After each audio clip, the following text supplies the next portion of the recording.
சோமவார பிக்ஷா வந்தனத்தில் இன்று வழங்கப்படும் உணவு வரகு அரிசி, கொள்ளு, காய்கறிகளுடன் கூடிய ஒரு கூட்டு, முடக்கத்தான் சூப், ரவா கேசரி. இந்த உணவு இன்று பரிமாறப்பட்டு உள்ளது சாதுக்களுக்கும், அடியார்களுக்கும் மற்றும் பொதுமக்களுக்கும். ஏராளமான சிவன் அடியார்களும் பக்தர்களும் அனைத்து மக்களும் வயறார உணவு ரசித்து உண்ணும் காட்சியை தான் பார்த்து கொண்டிருக்கிறீர்கள். இந்த உணவு மிகவும் பாரம்பரியமானது. இந்த உணவை இன்று நமக்கு இங்கு வழங்குபவர் கிரிவல பாதையில் உள்ள அருணாச்சலா கஃபேயின் உரிமையாளர் திரு முரளி என்பவர்.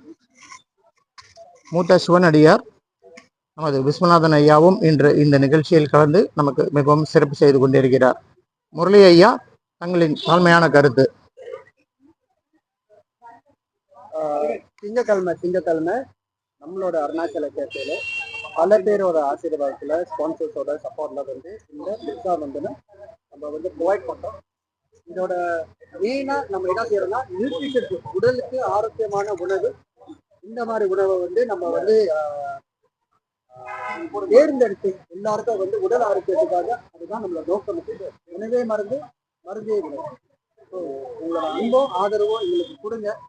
பாபாஜியை கான்டாக்ட் பண்ணுங்க. நீங்களும் வாங்க, கலந்துக்குங்க. உங்களால முடிஞ்ச உதவி நம்மளுக்கு செய்யுங்க.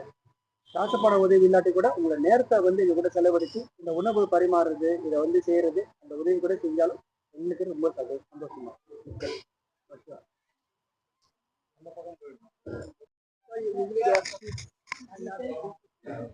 Yeah, you eat a little first, so you will create your stomach enzymes to wake up, so you will start to digest and everything. In food science, there's a reason how we are plating a food.